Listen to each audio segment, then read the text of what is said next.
Assalamualaikum warahmatullahi wabarakatuh. Saya Raka Ramadhani Fatian, kelas TJA 5 absen 20. Saya akan menjelaskan tentang prinsip ekonomi Islami. Ekonomi syariah mempunyai sifat dasar sebagai ekonomi rabani dan ekonomi insani. Dikatakan sebagai ekonomi rabani karena syarat dengan arahan dan nilai-nilai ilahi.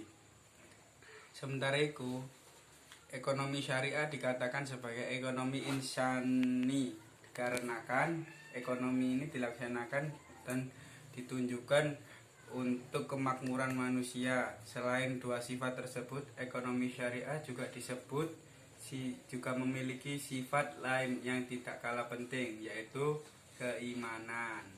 Keimanan merupakan komponen penting dalam ekonomi syariah karena secara langsung akan mempengaruhi cara pandang dalam membentuk kepribadian, perilaku, gaya hidup, selera, dan preferensi manusia, sikap-sikap terhadap manusia, sumber daya, dan lingkungan. Prinsip ekonomi syariah. Sebagai ilmu keekonomian syariah memiliki prinsip dasar yang melandasi keilmuan dalam ekonomi Islam.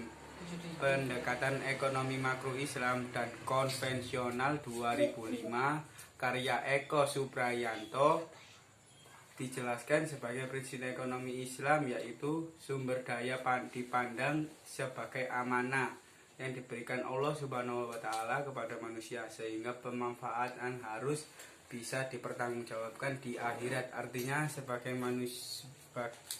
manusia harus menggunakan sumber daya untuk kegiatan bermanfaat. Kepemilikan pribadi tetap diakui, namun dalam batas tertentu yang berkaitan dengan kepentingan masyarakat dan tidak mengakui pendapatan yang diperoleh.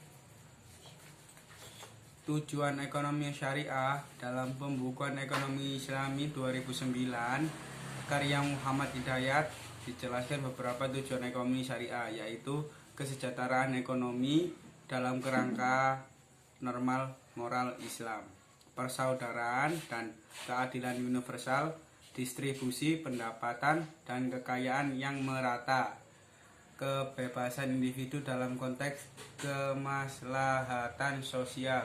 Sekian dari saya. Wassalamualaikum warahmatullahi wabarakatuh.